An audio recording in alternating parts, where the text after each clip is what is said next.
Fine, it wasn't your academic performance I was worried about anyway. Really?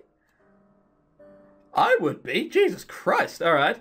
There's a weird pause on the other line. Like, my mum's thinking of how to word something. That's not normal. My mum's the type of person who just blurts the first thing that comes to mind. We're pretty similar that way. Don't tell me she sent me to this school knowing that 3 girls had been kidnapped. Why? Why would you send your fucking daughter to this school? Why? It's the Hogwarts School of Education, this is, clearly. Oh, you know, Hogwarts is in grave danger. Nah, it's fine. Just have everyone sleep in the same room. We'll have 2 or 3 teachers just wandering about. There's a fucking snake! You know, it's huge. Like, if that thing just randomly attacks, that's a lot of dead students you're going to have in your hands. But Hogwarts are like, nope, it's fine. Really, it's fine. Right, okay. She might have some justification for it. And if she doesn't, worst mother ever. Oh, that's why she's all anxious sounding now. Yeah, I guess, but they'll show it up eventually. But they did go missing. Don't be so flippant about it, Nicole. Mum, I'm not like people went missing. Pfft, whatever. No, if you did, we would quit the game immediately. Whatever. People say that. But if I start worrying about this, I'm going to be worrying all the time. Just relax. There haven't been any disappearances for a while now. It's fine. I can find out who did it by just reading through old newspaper articles anyway. Oh dear, just take care of yourself, Nicole. I don't want to get some call from the police about how you've been missing for 72 hours. Did no one think to... Have they already asked, like, said about this? But has no one thought to ask them? Oh, you went missing for 72 hours, didn't you? Yeah, I did. What? Where were you? I was in Sicily, mate. Oh, that's okay. Right, move on. I mean, did no one stop to think and ask? Oh, Lord. It's been a while since I've recorded. I've had flu recently, so meh. You know, whoever told the whole thing, feed a flu, starve a card bollocks, deserves to be shot. The last thing I want whilst I'm boiling away in bed is a hot fucking bovril. Oh well, hey, don't scare me like that. I shudder at the thought and sit upright, legs crossed. I hug the pillow tightly to my chest. I'll be okay, Mum. I'm a good girl, go to sleep on time, blah, blah, blah, blah. Mum spelled wrong, obviously. It's Mum, not Mom. You know, it is, if it comes down to this, I can't just use those manoeuvres Dad taught me. There's an incest joke in there somewhere. Mum sounds less than enthused. Yeah, she didn't know about these moves. Always go for that low blow, palm open. Oh dear, did your father call you after he dropped you off? Oh, he did more than that. Your father. My mum says it like we're talking about the garbage man or the guy who works at the financial building and takes my money for tuition. Right. No, but he must be busy doing dad things, whatever they are.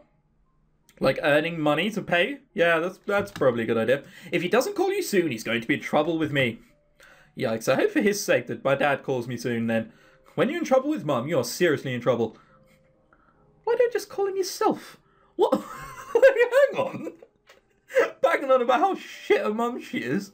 Why don't I just call my dad myself and be like, hey, it's Nicole. You know, your daughter. Yo, sup and shit. Oh, Lord. There are even problems with this family. So, anything worrying you? Anything that matter? You're good? I'm good. Yeah, I like my roommate. Spoken to her 2 times in about a month and a half. I've been making a few friends around school. Class is fine. I've got it all under control. Trust me. That wouldn't be the first time I've heard you say that, but okay, just be careful, Nicole. I mean it. Yes, Mum, I'm gonna hang up now. Okay, bye. I love you. Call me before you go to bed. Will do. Love you too. Bye. I'm probably gonna go to bed pretty soon. I just call her back now. Right off to bed, lol, bye. I quickly hang up the call and drop the phone to my side. Man, my mum can be such a worrywart sometimes. I guess I understand. Disappearances aren't anything to make light of, like she said, but as long as I do what I'm supposed to, there's no way I'm going to get caught up in that. Yeah, We spent the first 2 weeks looking for clues. Alright, I close my eyes and turn over onto my side, hugging the throw pillow even tighter as I try to fall back asleep. I guess it wouldn't hurt to be a little extra careful. Yeah, amen to that. Have I already done the job today? I have. Awesome. So, we're not going to nap unless we get quite low, as we've said before, so we're going to go for clues. Yeah, we're going to stalk the customers and find out more. If I don't, I think I've said this before, haven't I? But just in case I haven't, if I don't get the true ending, I'm going to go back off screen, do it all again and show you the true ending. Because this is a long series. This isn't a case of just, oh, well, you know, you can buy the game and find out for yourselves. I want to find out. Right, nothing is better than a good night's sleep. Yeah, we know that. Fuck off, we don't need to do well. Ted would kill me if he saw me on the phone, but I'm bored. The convenience store hasn't had any customers in hours. I've been standing at the register doing nothing the whole time. Being paid to stand around and do nothing is actually harder than it looks. Yeah. That's why security guards do have it kind of hard, but they're normally allowed to do shit. They've got like a TV, or I know certain firms which allows people to like bring their own laptops along if they've got monitors. That's pretty cool. And when you're walking around, you're still looking for stuff. At least I think that's how it works. I smirk to myself as I make my text post to Roller. I might as well entertain myself somehow, and options are limited with just my phone on me.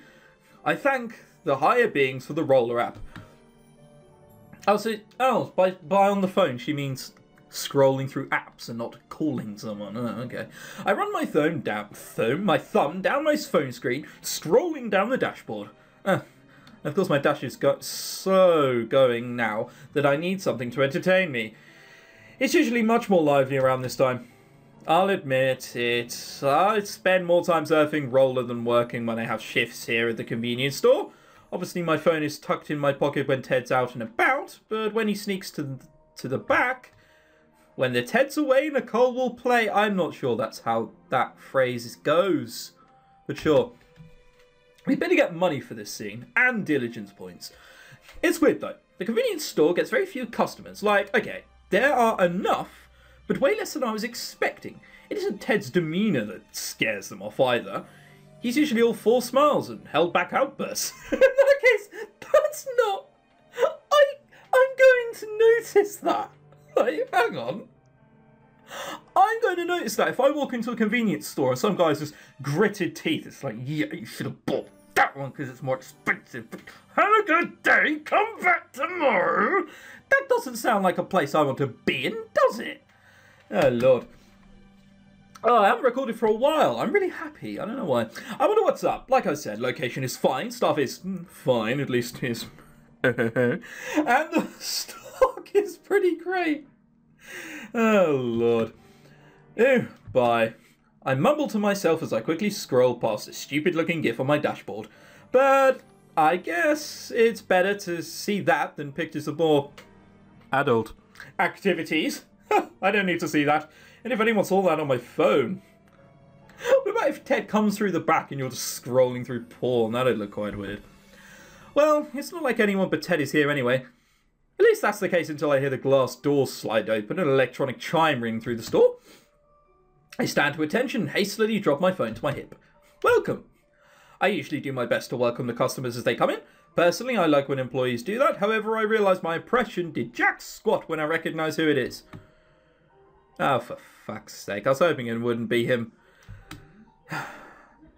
Jeff's an upperclassman I know through my biology class. But why are you explaining this? I know who he is. Why would I not know? Hang on, let's just read through this. See if there's any point. Jeff's an upperclassman I know through my biology class. We have a complicated relationship, and I don't mean like Spacebook, it's complicated, as in one shagged the other one. More like I think Jeff is super loopy, but circumstances prevent me from dropping him like he's hot. And he's not hot. Oh, it's a reference to a pop culture song. Oh, okay. I see. I only know because it's about 10 years old. I mean, I guess he could be if you're into that kind of thing.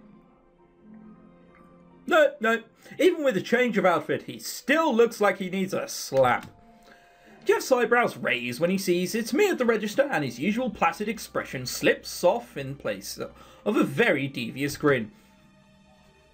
Well now, once again the gods must be smiling upon me. I wasn't expecting to see you here, assistant. I thought I'd entered cowboy territory.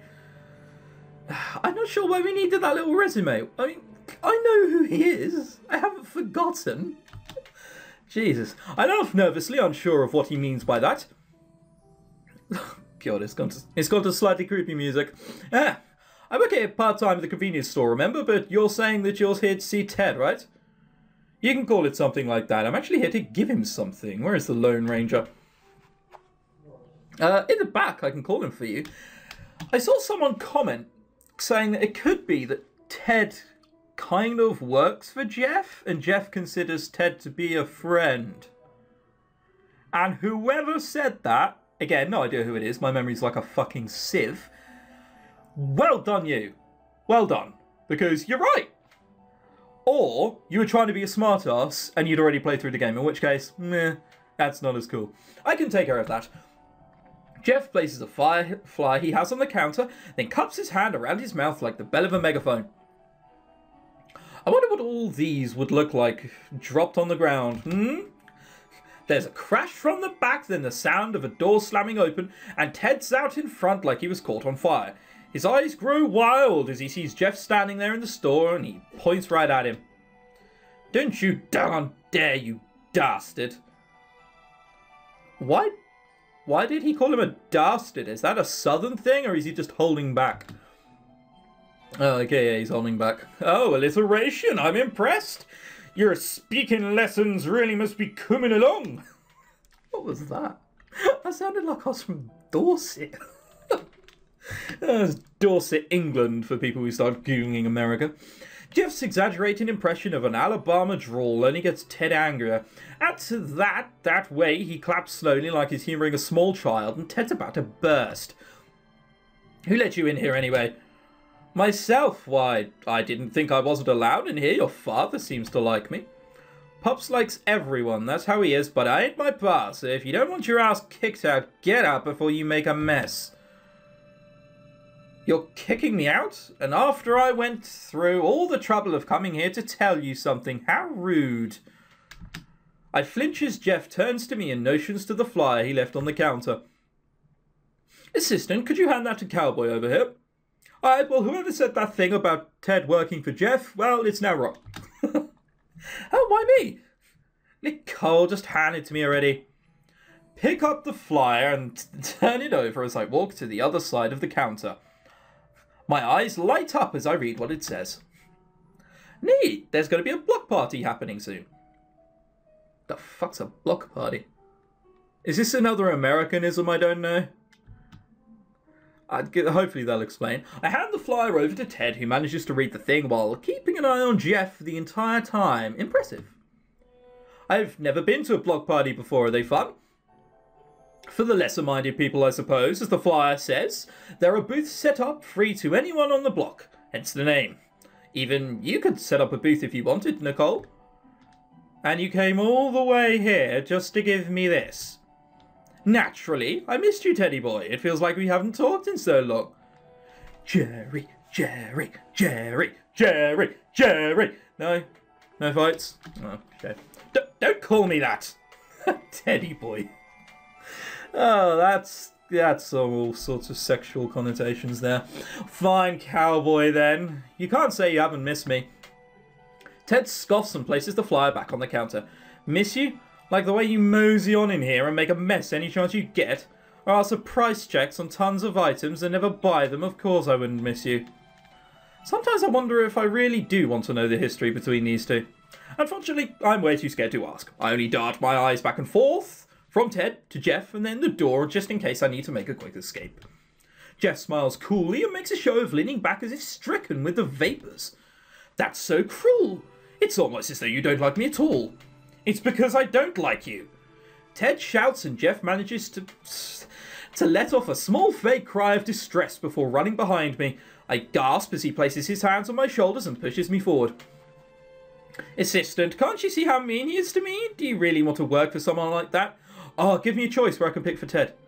Hey, hands off her. She may be your fake assistant, but she's my real employee. God. Are they really fighting after me at this point? I've just noticed, are they the same person? Like, eyes? I think they are the same person, just with slightly different drawn. Nope, it's completely different. It's just me being... Ignore everything I just said.